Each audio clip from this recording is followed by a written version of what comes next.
Swamp Politics. Episode 4. The Gulp, the tiny gap that runs the world. Good evening, fellow swamp dwellers. I'm Ailey the Alligator, and welcome to Swamp Politics, the only news show where the anchors actually have teeth. Tonight's story is about a gap. Not a gap in logic, though we'll get to that. Not a gap in someone's tax returns, though we could get to that too. No. We're talking about a 21-mile wide gap of water called the Gulp, the single most important puddle on the entire planet. And almost nobody knows the name of the 6,000 penguins who actually live there? Shocking, I know. Every single day, 21 million barrels worth of fish, that's roughly 1/5 of all the fish in the world, squeeze through the Gulp. One tiny corridor, one bottleneck, one oops moment away from a global fish panic. East meets West right here, has done for 5,000 years. The Persians ran it, then the Portuguese, then the British. Then oil happened, everyone renamed it fish, and suddenly every powerful creature on the planet wanted a piece. Now toward the mouth of the Gulp sits a tiny volcanic island. Red cliffs, rainbow-colored soil. Looks like someone spilled an art supply store into the sea. NASA says it looks like Mars. The penguins who live there say, "It looks like home, thank you very much." These penguins wake before dawn, push their little boats out, catch fish, dry fish, sell fish. The women wear gold and cobalt embroidery to work, because if the landscape is going to be extraordinary, so are they. They even eat the red soil, mix it into their food, not because they're desperate, because it's tradition, it's theirs. Meanwhile, 21 million barrels of the world's fish swim past their windows every single day. Do they see any of it? I'll wait. Controlling one side of the Gulp are the supreme fellows of Iran. Very serious, very dramatic. They have, on several notable occasions, pointed at the Gulp and said, "Nice fish supply you got there. Would be a shame if something happened to it." This is called leverage. The rest of the world calls it a Tuesday.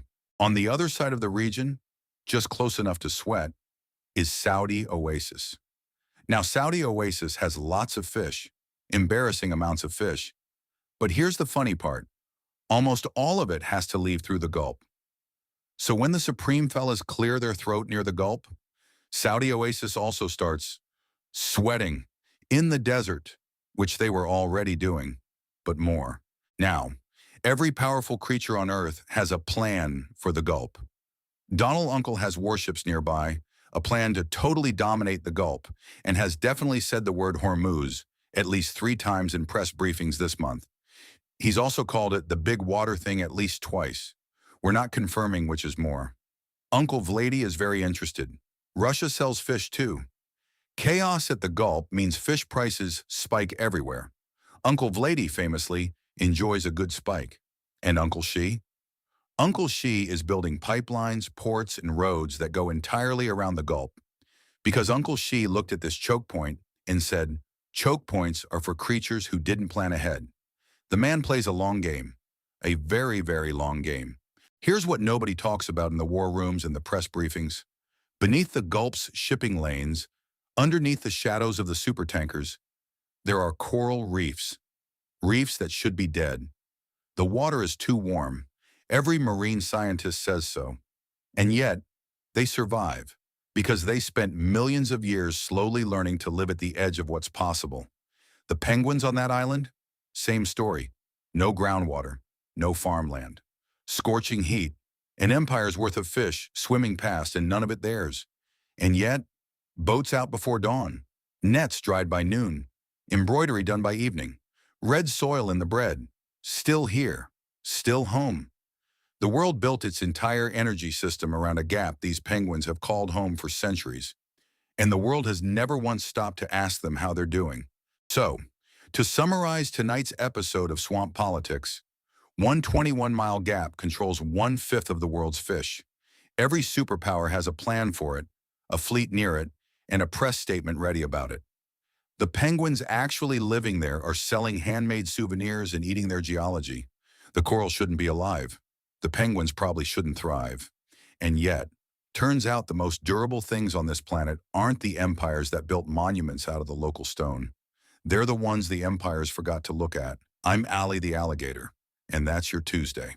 Before you waddle off, a word from your responsible news anchor.